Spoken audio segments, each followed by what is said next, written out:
Hello, welcome to this short video about reflective supervision, the Learning for Practice manual that I've developed with Peter Gilbert. I was very fortunate for much of my career to have both good and bad experiences of supervision. From this, I was able to work out what works in supervision and what doesn't. So when I teamed up with Peter Gilbert to explore issues around leadership, I was very pleased to find that Peter shared an interest in supervision as well. And so we put together the first edition of this manual some years ago.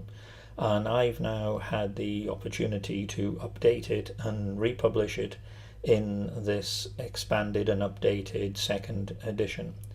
The idea behind the notion of reflective supervision is that it's unfortunately the case that so often supervision is reduced to a simple process of checking up on people, a process of case management or micromanagement, and basically that's not what supervision is all about. That is a distortion of supervision.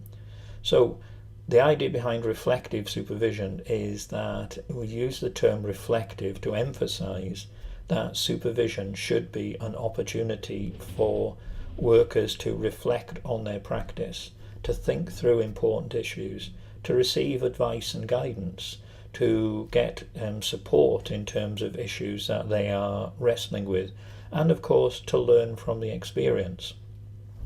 So supervision is actually a complex and multi-dimensional matter, and certainly far more than just this checking up management process.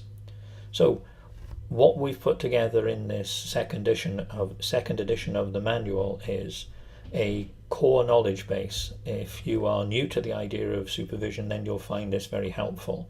And if you're not new to supervision as an issue, then what you should find is that it's a worthwhile refresher and will help you to develop your knowledge and understanding of the issues involved.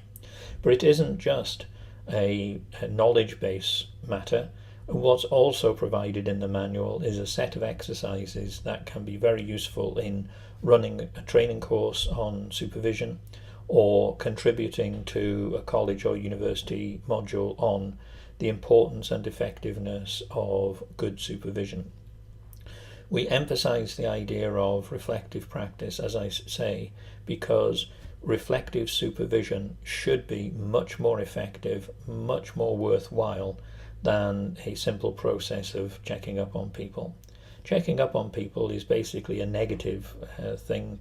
It is potentially demoralizing and destructive, whereas helping people to be the best workers they can be by supporting their knowledge, their understanding, their learning, and that's what reflective supervision is about, of course. Then by doing that, what we're able to do is try to produce the best quality practice possible.